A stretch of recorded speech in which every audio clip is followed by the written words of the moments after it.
Today I'm here to refute Nate's ground claim that canceling the NASA Space Shuttle program is negatively affecting the U.S.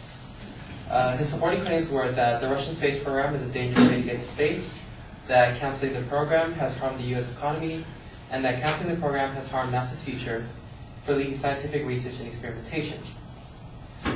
The first point that he made, which is foreign space programs are not as safe as the U.S., safety of NASA has always been a concern since its upbringing. While some may argue that other foreign space programs aren't as safe, NASA hasn't actually had a star record itself. According to an independent research group, 17 of the 277 people who have participated as astronauts in the U.S. space program have died accidentally, including Apollo 1, where another 14 were lost that day.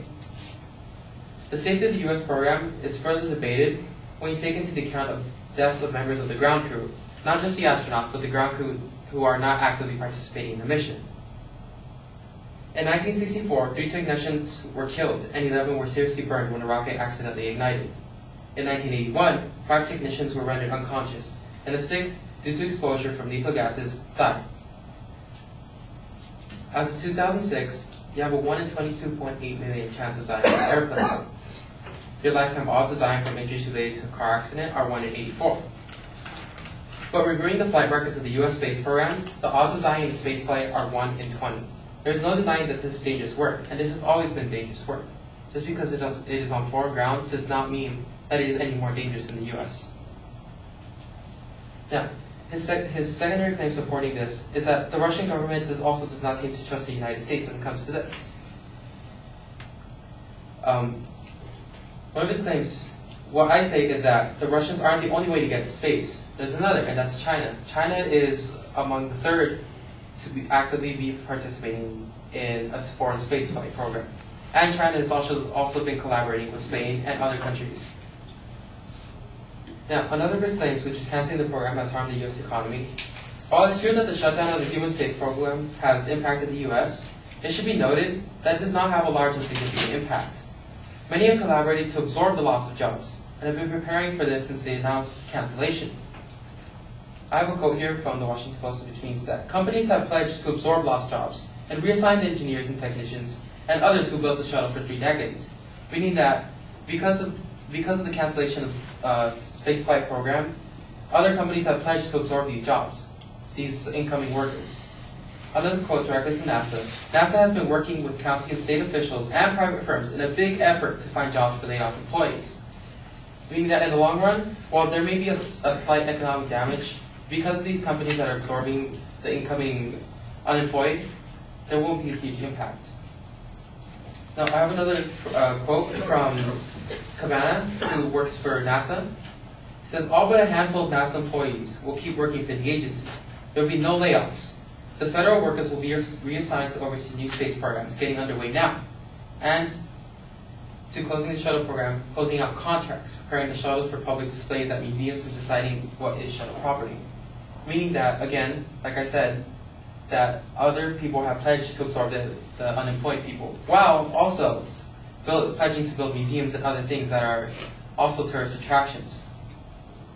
The shuttle program isn't a huge factor of Florida's aerospace sector either. There are other programs that are for this. I have another quote here that the economic fallout from the shuttle's retirement, it's only going to hit the Space Coast, which is Cape Canaveral, meaning that while it has impacted the U.S., it will only impact a small, minuscule area of the U.S., which is Cape Canaveral in Florida, only in Florida. Many shuttles are being handed over to museums, and they're being held as tourist attractions, like I said.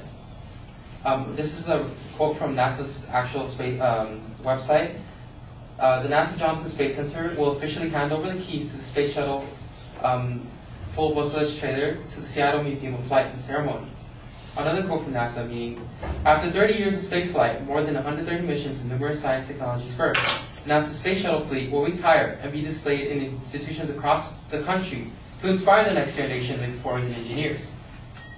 Meaning that yes, these shuttles will be put out of commission, but they will be used to further enhance the education of American citizens. Meaning that this isn't necessarily a bad thing. While shutting down the manned space shuttle flights has affected the U.S. economy, it should be noted that it has not dramatically affected America as a whole, but rather the local economy of Florida. His third point is that canceling the space program has harmed NASA's future for leading in scientific research and experimentation. The point that I'm going to bring up is that NASA hasn't had manned shuttle flights out of orbit in a very, very long time. We have had 135 space flights, and only 11 out of those space flights were experiments, and those were the only ones that were manned. There weren't many others. We could even still carry out experiments even without them being manned. There's a lab right now, which is the Curiosity, which is a Mars experiment from NASA, and it's being launched soon. And it's unmanned. Most of the discoveries have been made by unmanned missions, like the probes and satellites, like the Hubble telescope. That was unmanned. Yes, it needed to be repaired, but it was still unmanned, and it discovered many things. Also, the upkeep of satellites doesn't necessarily need to be a manned mission, like I said. It could be unmanned ships that use robotics to repair decaying satellites and prevent them from being destroyed. Thank you.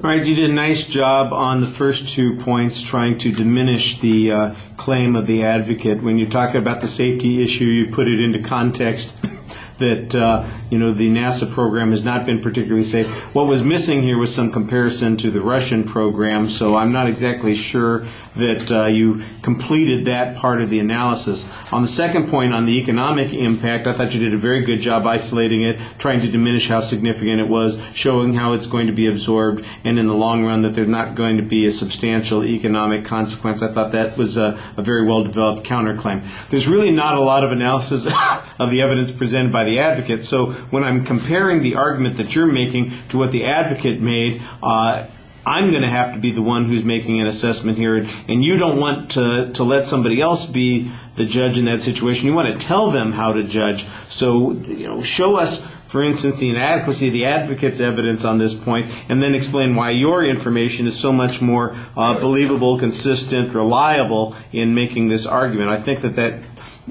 kind of contrasting needs to be done a little bit more in your argument. On the third point, I thought you did an okay job suggesting how space flights could continue. We're going to continue to have these particular benefits, mostly hypothetical examples here, and also you make some reference to real examples without developing them very much.